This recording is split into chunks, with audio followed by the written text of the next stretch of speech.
And while they have a couple of, we might call them slip-ups or hard lessons, they do much better than the first generation. And the chapters here towards the end of the book of Numbers become more triumphant, more victorious, and a lot more good feelings between God and his people and between the leaders of Israel and the people. And so while there's a few hard lessons to be learned, there is generally an improvement of learning lessons. And the people now, as we approach Numbers 32 and beyond, are right on the edge of the promised land. And they are making final preparations, and the final stories are stories of wrapping up lessons or solidifying lessons that have been learned about God's leading the people into the land. As we come to Numbers 32, we come to a section that features a portion of the people of Israel that are satisfied with where they are. There are two tribes that come to Moses and the other leaders, and they say, we have been given land and we have been multiplied in our livestock, that we have more than enough than we need. And we have these lands that we are living on now that have hardly any opponents. So we want to just settle down right here, and we can make a good living here. We don't need to cross the Jordan. We don't need to go into the promised land. Where we are is sufficient. And that creates a bit of a controversy that chapter 32 deals with. As we think about the subject of receiving satisfaction, we understand that satisfaction and dissatisfaction play a role of tension in our lives. That we really need a proper balance or a proper approach to both those things. They both have roles. We need a certain amount of dissatisfaction in order to realize something needs to be done. That if we're not dissatisfied with a messy kitchen, or we're not dissatisfied with hungry children, or we're not dissatisfied with various kinds of problems, we might just leave them. And so you need a healthy dissatisfaction to motivate you to accomplish things, to accomplish goals. But of course, dissatisfaction has some pitfalls as well. It can lead to bad attitudes. It can lead to doubting God. It can lead to complaints about God. And indeed, at the beginning of the book of Numbers, at least in chapter 11 and on, one of the major problems that Israel had was dissatisfaction in the will of God. So if we think about these two virtues or vices, kind of a mixture of those concepts, both discontentment and contentment. On the one hand, discontentment in God's will is very dangerous. To be in God's will and complain, grumble, and you really can't do anything about it. God has said this is where you should be. There's nothing you can do to change it. So complain, to grumble, is one of the themes of a big part of the book of Numbers, is the people were discontent with things that they couldn't change, but God had said, this is my will for you for now. On the other hand, contentment that is outside of God's will is also dangerous. To be satisfied, to be content, to be happy with God's will not being done is just as spiritually dangerous as discontentment in God's will. And so now, as we get to the end of the book of Numbers, there's an occasion of a people that are content, but they haven't fully accomplished God's will yet. They are done with their journey, but God's destination has not been arrived at yet. They haven't crossed his finish line. They're still short, but they're happy being short of it. They don't desire to cross the finish line. And so we'd like to study this interchange. In the end, it's actually a happy chapter, that there is a peaceful resolution to the chapter, but it does leave a couple of foreboding warning signs that Israel should take notice of, that would be problems in time and generations to come. That what's going to happen is that there are going to be 2.5 tribes that are going to settle on the east side of the Jordan, technically outside of the promised land, and they are going to make a living there, and that's the subject of this chapter, of they taking those. But they're going to have some separation, and apparently Jordan River is enough of an obstacle to create some disunity. between the people on the one side and the people on the other, and that becomes a problem later on, somewhat in the book of Joshua, and then later on in the history of Israel and Kings. Well, let's think about this, just the story, the narrative about this contention over these two tribes. So it begins in verses 1 through 3 with their statement of their happiness and satisfaction in their position. So looking at Numbers chapter 32, verse 1, now the children of Reuben and the children of Gad, that is these two tribes, Reuben and Gad, had a very great multitude of livestock. And when they saw the land of Jazer and the land of Gilead, that indeed the region was a place for livestock, the children of Gad and the children of Reuben came and spoke to Moses, to Eleazar the priest, and to the leaders of the congregation, saying, Atroth, Gibeon, Jazer, Nimrah, Heshbon, Eliel, Shebam, Nebo, and Ben. The country which the Lord defeated before the congregation of Israel is a land for livestock, and your servants have livestock. So they are right on the verge of the promised land and kind of seeing it in a distance perhaps. And maybe they're wondering, what is this land like? And they heard the reports of the spies from the previous generation, at least Joshua and Caleb talking about how good it was. The 10 bad spies actually said it was good too. They just said they couldn't win. So there's that. But these two tribes are saying, we have a lot of cattle, we have a lot of sheep, we have a lot of goats, and this land is perfect for that. So why do we need to go over there when we have this land here that is well suited for what provision we have? We can live perfectly well here. So they do this. They have a sufficient supply for everything they're going to need. And they also point out, I'm not sure if they mean it theologically or not, or just it's just a matter of fact, that they say the Lord gave it to us. That the Lord allowed, because they have won some battles recently. This land is free from enemies, and it's well able to be settled right then and there. So notice in verse 4, the country which the Lord defeated before the congregation of Israel. So now they make a request. They say, since we are a sheep herding group and a livestock heavy group, and this is a land perfect for livestock raising, how about we just stay here and not cross over the promised land? So, verse 5, therefore they said, if we have found favor in your sight, let this land be given to your servants as a possession. Do not take us over the Jordan. So, this probably calls for a little bit of interpretation, and we're not sure we know exactly everything that's in their motive. What happens next is Moses gets very upset at what they say. Now, the question is whether Moses understood them right or not. I think generally probably he did, but on the other hand, these two tribes don't seem to be ill-willed at all. As we read through this, we'll see that. So, are they saying we don't want to go fight and we're going to stay here? Or are they saying that just give us this land, and they're not talking about that? So whatever it is, Moses hears them saying that they have finished their duty on this journey, that they are finished with this whole project, and they're just going to now go on with life.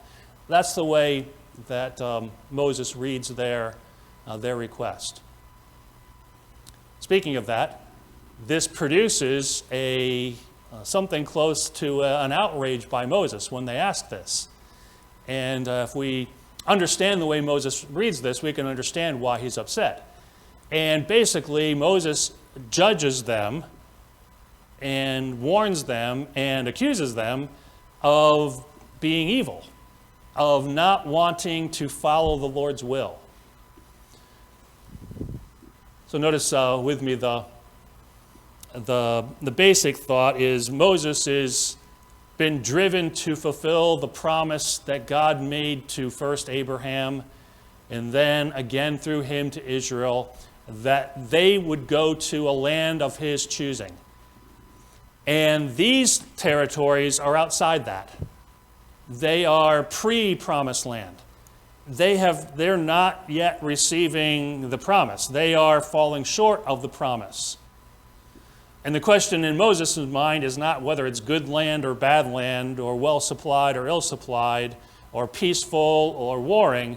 What Moses first thinks is that we haven't obeyed God and conquered this land yet. So it's outside and falls short of God's promise.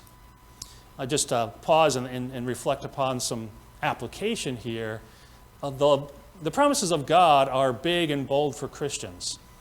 They are promises of life everlasting before the throne and with the Lamb, and a life of casting down crowns in worship and crying out with a loud voice, "Worthy is the Lamb that was slain," and a distributing of rewards, and seeing the place that Jesus has prepared for his people. All that is the goal.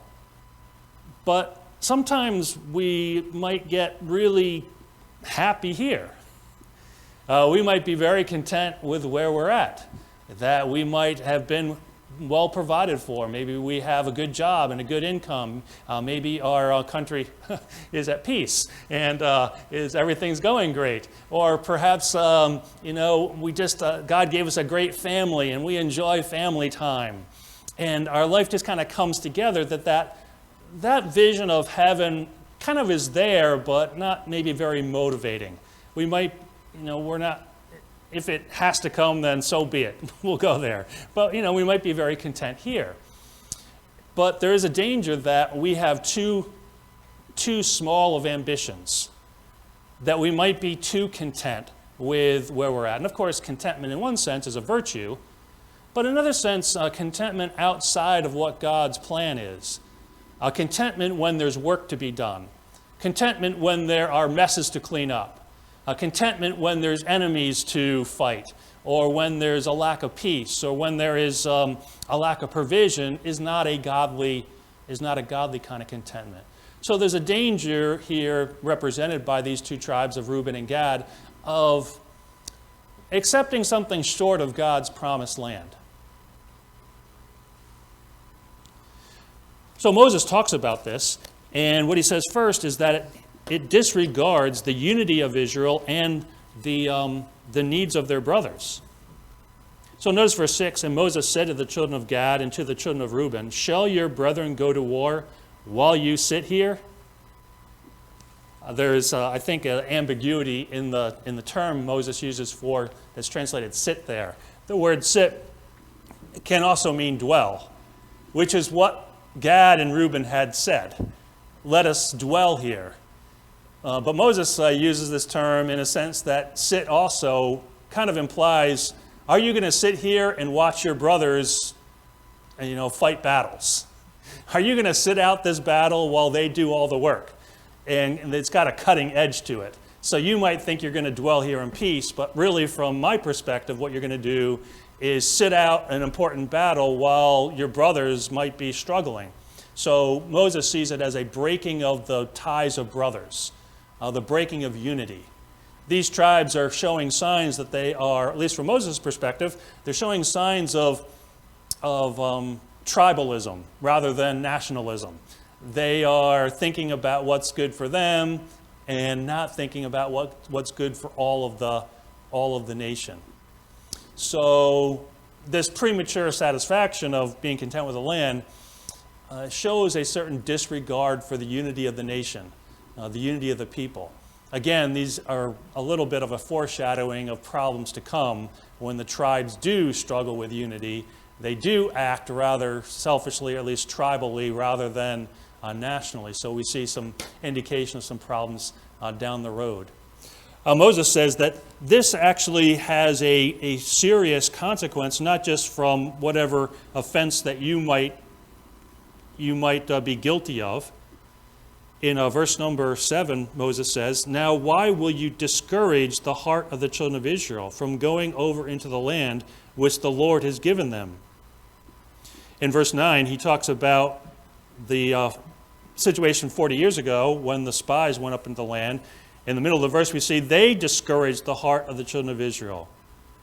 So Moses says, when you are accepting this satisfaction before the work's done, when your brothers are in need, you not only act selfishly, you are discouraging other people. You are, the Hebrew phrase is literally to restrain the heart. That is, if you're going to do something difficult, it takes heart. It takes a big heart. It takes a zeal. It takes courage. It takes faith. And Moses is concerned that their request of staying where they are without crossing the Jordan is going to discourage the whole nation. They're going to be like, our brothers are at peace. Now you can imagine, the whole family is supposed to be working, but some of the family is sitting in the living room playing computer games, and everybody else is doing the yard work and is sweating. And all they can think of is, the kids there in front of the TV playing their game, and it's discouraging. It's like, how come they get to rest and relax and play when we have to do the hard work? And the danger is that a discouraged army is very vulnerable. An army depends upon courage. It depends upon heart.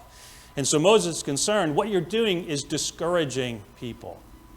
In our Christian lives, we, of course, have personal responsibility for our own lives, and there's certain privateness to our Christian lives. But there's also an inevitable interpersonal influence that what we do, the habits that we make, that we engage in, have an influence upon other people. And some of those habits could really encourage people.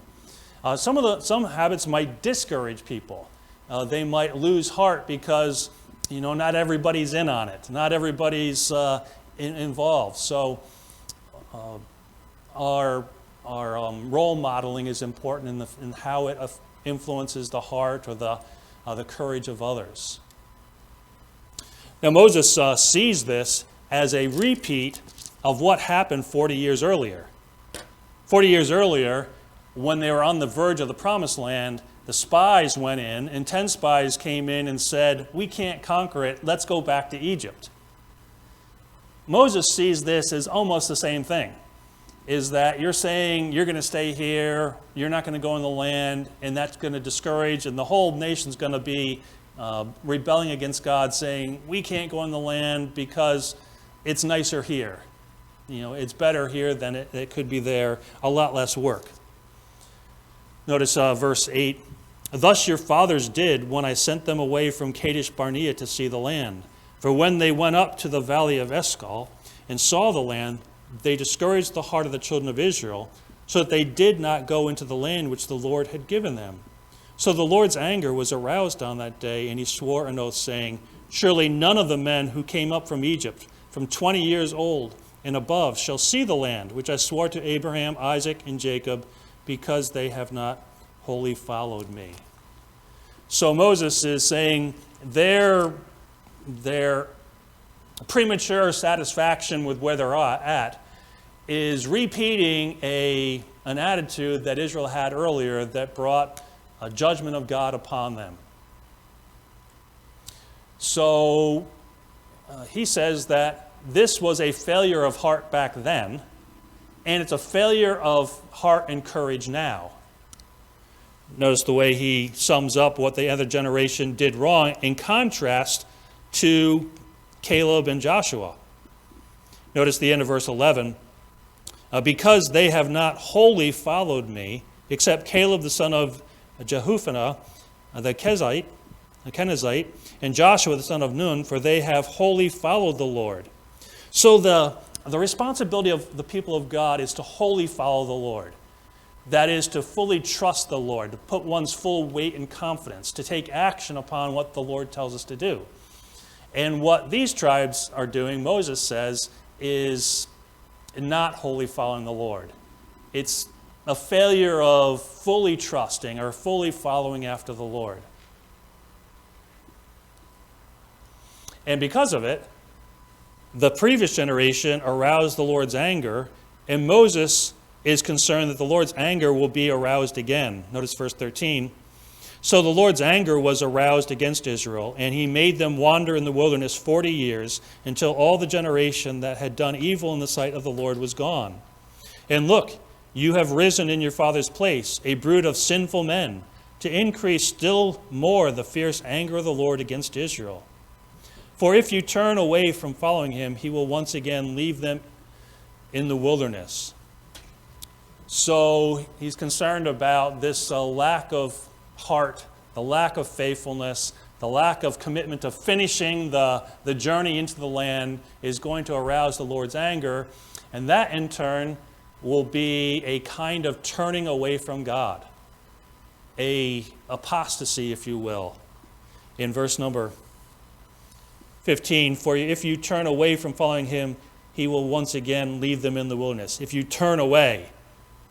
So if you stop short of the goal, it'll be the same as rebelling against God. It'll be the same as turning away from God, which of course arouses the Lord's anger, and it could threaten the whole work of God.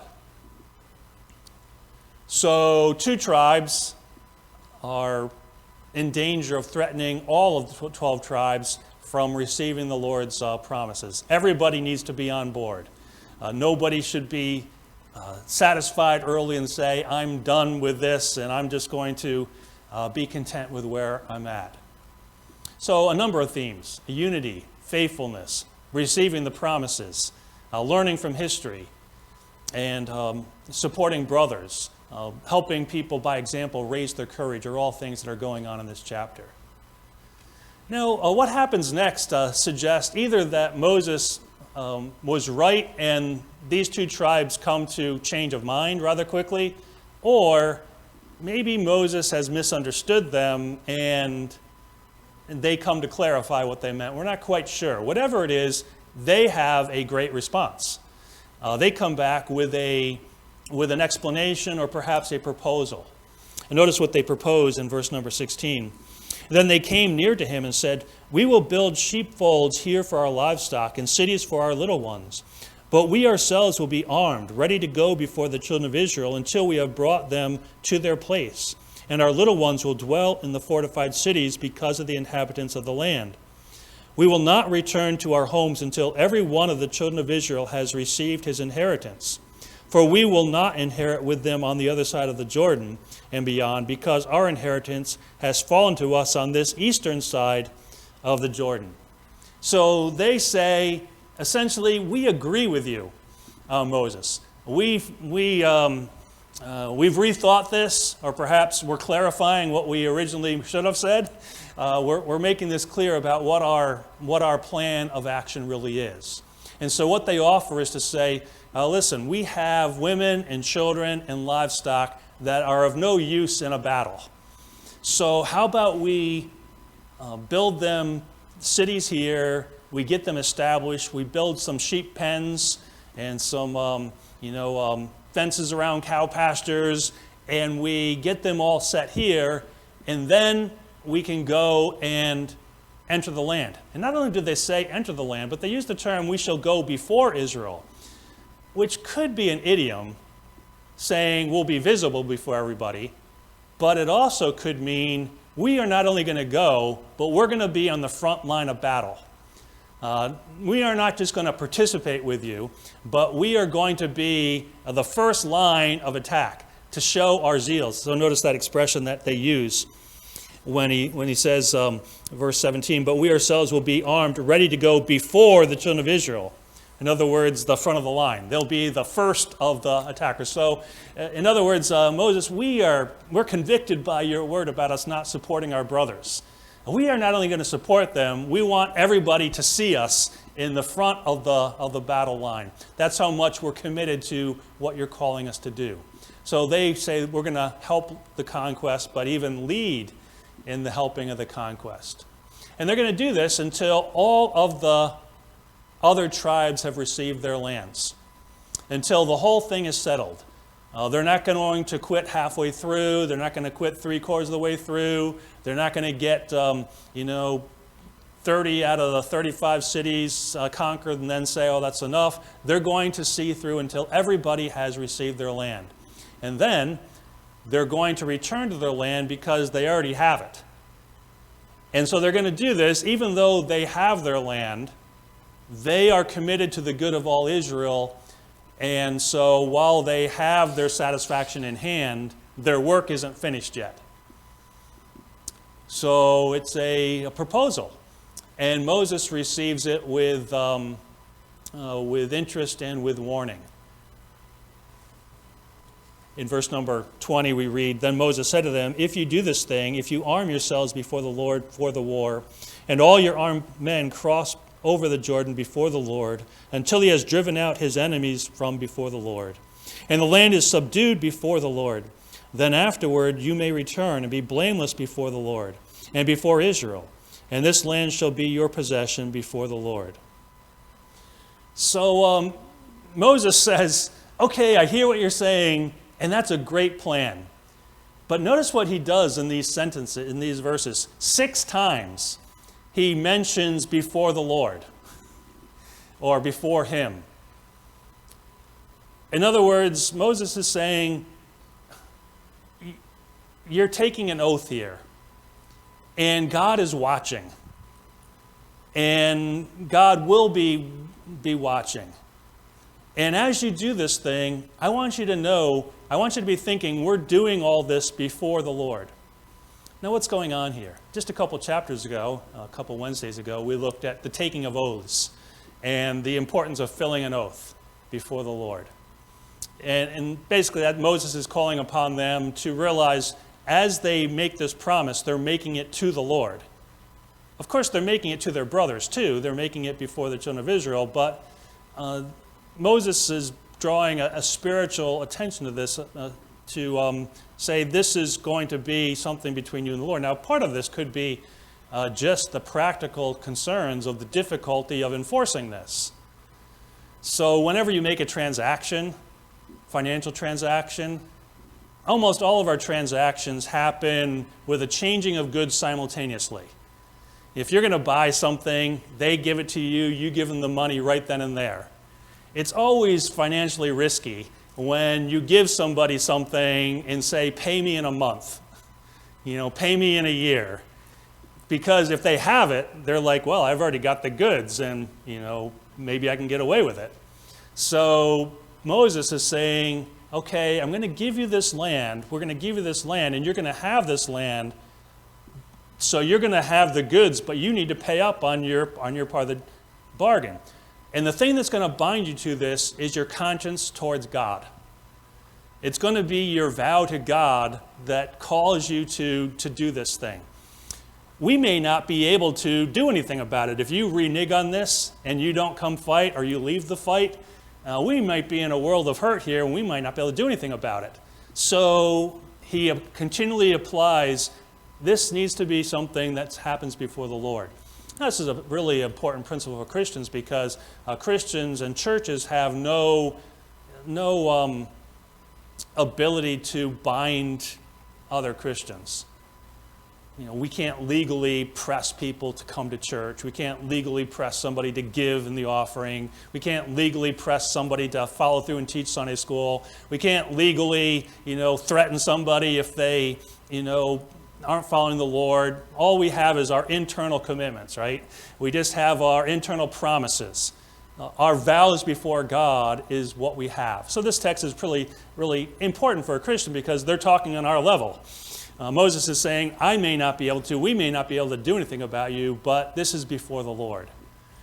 Same thing in our association together. We can't lock people up. We don't want to lock people up. We don't want to threaten people, financially or anything like that. But we rest on people's doing things before the Lord. And they are to do it completely. They are to finish it. They're to they're to work until the land is completely subdued. And then Moses gives a final warning that's related to the idea of doing this before the Lord. In fact, it's probably a verse from Numbers 32, even though you didn't know you knew it. Verse 23, but if you do not do so, then take note you have sinned against the Lord, and be sure your sin will find you out. So one of the rare verses from the book of Numbers that Christians tend to know by heart is, be sure your sins will find you out. What does it mean? Well, here it means that Moses and Eleazar and Joshua may not be able to do anything about it, but if you sin, somehow God is going to get you. Somehow that sin will come back upon you. And some of it is, I'm sure there's a supernatural element here, but some of it is that what goes around comes around. Is that if you treat people poorly, it's just a matter of time before someone does the same thing to you. And that's just kind of the way it works. And so Moses is challenging them, be careful that you don't get arrogant here and think you can renege on your promise.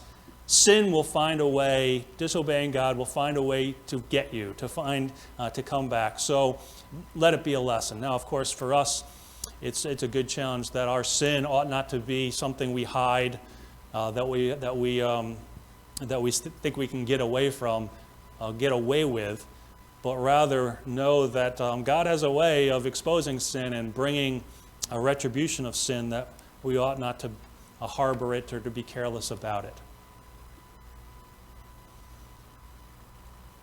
So the two tribes agree.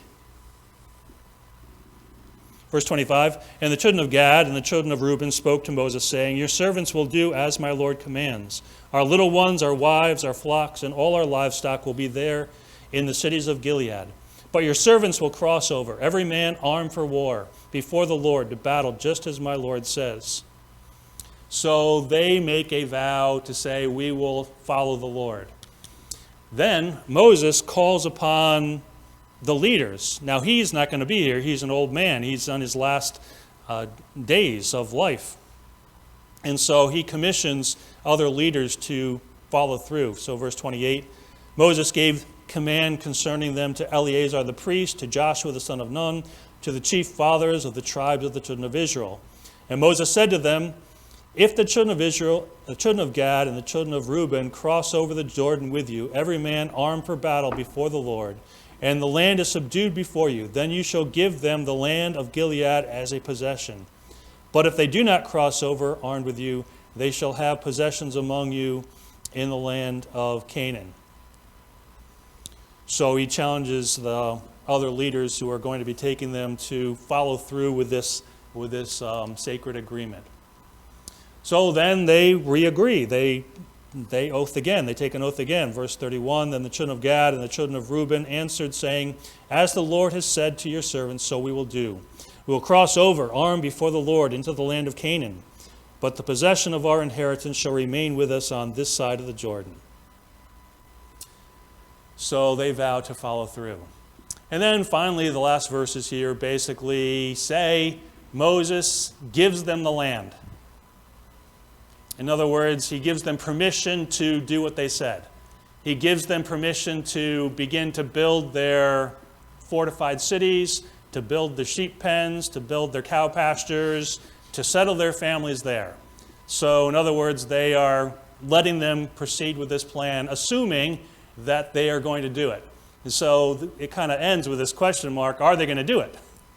Which if you're going to read the book of Joshua, this question comes up. Are you going to fulfill this duty? Which actually they do.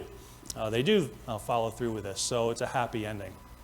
Well, as we think about endings, what do we make of this? What lessons can we learn as Christians? What about this challenge of the temptation of premature satisfaction and neglecting perhaps the bigger goals that God might have? First lesson I see in here is that premature satisfaction is spiritually dangerous. To be too complacent, to be content where we are, to be content with your spiritual growth. None of us are where we need to be spiritually speaking. We ought not to be said, well, I'm happy where I am. I don't need to grow anymore. I don't need to study anymore. I don't need to pray anymore. My life is pretty good. God's blessed me pretty well. That's a spiritually dangerous attitude. We ought always to be progressing. We ought to always have a certain holy discontentment. That nagging sin that we have not fully conquered, or that doubt that we have, or that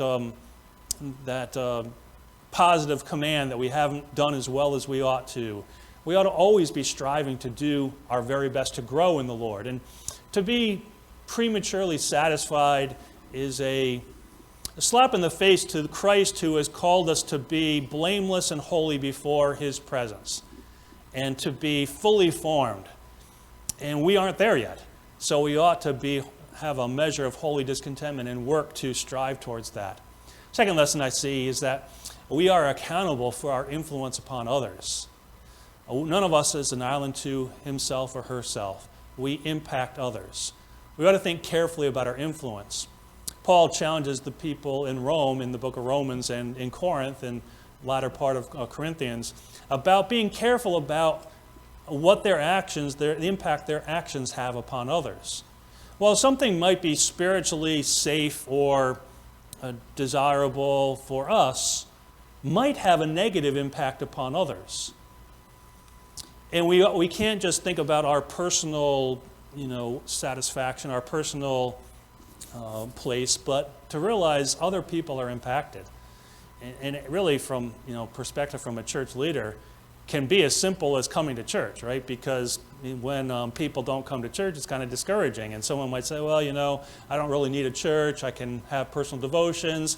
I'm a better theologian than a pastor anyway, so I don't really need to hear him talk, or I don't need other people. So, but what we might not realize is our very presence encourages other people, and our absence discourages other people. And so just our personal actions, of course, when someone's involved in ministry, that's an encouragement. Or someone takes up a new ministry, other people look at it and say, wow, look at what they're doing. And isn't that great? And maybe they are personally challenged.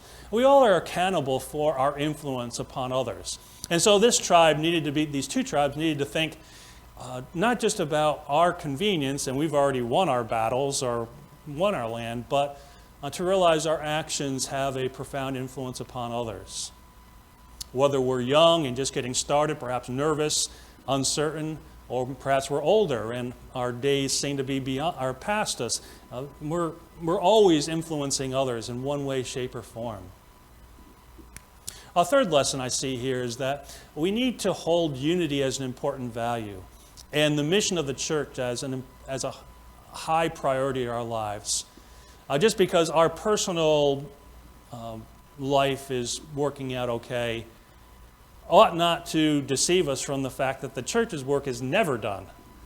The church's work is always out there, and it's always big, and it's always challenging, and it's always needing the people of God to engage in it. And that requires all God's people with a mission-mindedness, requires God's people with a unity of mind, realizing that not everybody does the same work, and not everybody has the same skills, and not everybody gets the same rewards.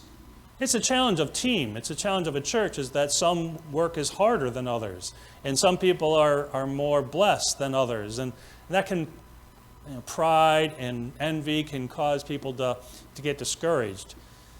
We need to be like Gad and Reuben here, who say, we're going to get in there, and we could have our peace and rest, but we're going to be part of doing our share, maybe even doing more than our share, because God has gifted us with a special privilege in this case. Fourth lesson I see is that we owe our best and our entire life efforts to the cause of Christ in the church. As soon as young people get a sense of God's calling upon them, they ought to be engaged in God's work. And throughout our middle-age years and into our retirement years, we ought to be devoting ourselves that there's work to be done. There's a promised land to get to. There's souls to be won. They are to be nurtured, discipled. They are to be edified. And so we ought to give our best efforts and all our life long into doing those things. Fifth, we have to be true to our word.